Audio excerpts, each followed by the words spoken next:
सर्वकर्म सर्वकाम सर्वगंधा सेवारसा सर्वनिध मभ्यतो अवाक्यनादर यस्मा आत्मा हृदय एतद् ब्रह्मा विस्मिता प्रत्याभिसंभविता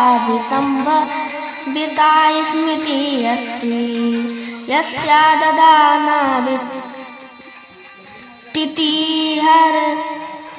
आत्म सांडिल्यः जिसने यह विश्व रचा है, जो समस्त कामनाओं का पालन करता है, जो समस्त गंधों को धारण करता है, जो समस्त स्वादों से युक्त है, जो सबको अपने में समाहित करता है, जो कभी नहीं बोलता तथा जो तृष्णा से रहित है,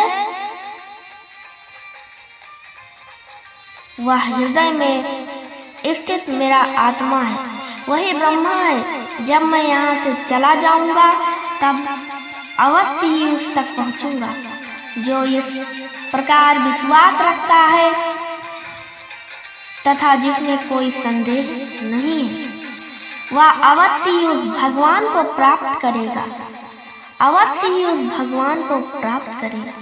ऐसा सांडिल्य ने कहा। हाँ, ऐसा ही उसने कहा।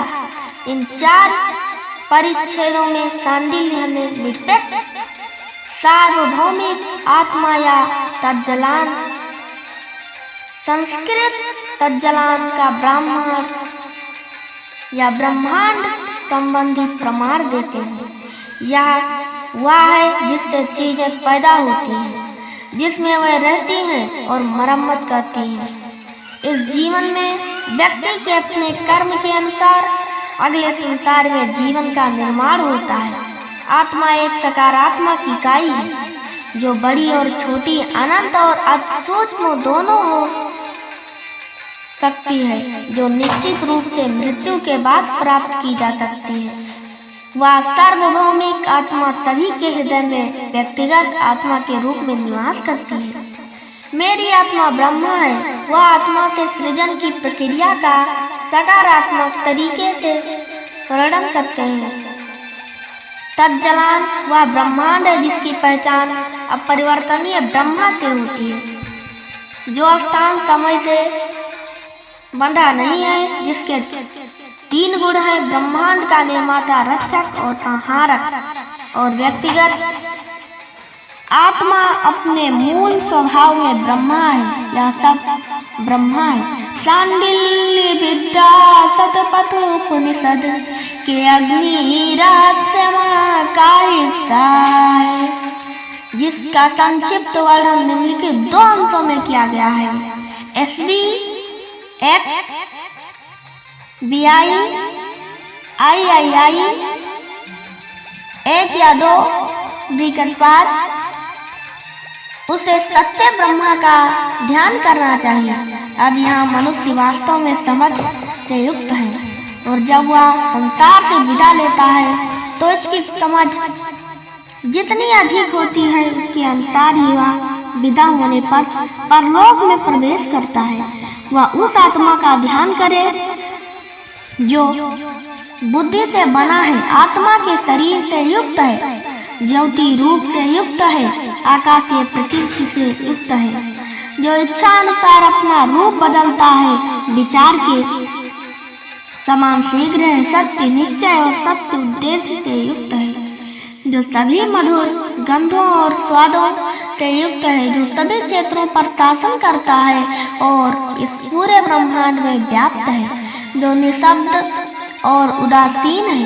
चावल के दाने, जौ के दाने, बाजरे के दाने या बाजरे के छोटे से छोटे दाने के समान ही यह हृदय में स्थित स्वर्ण पुरुष है।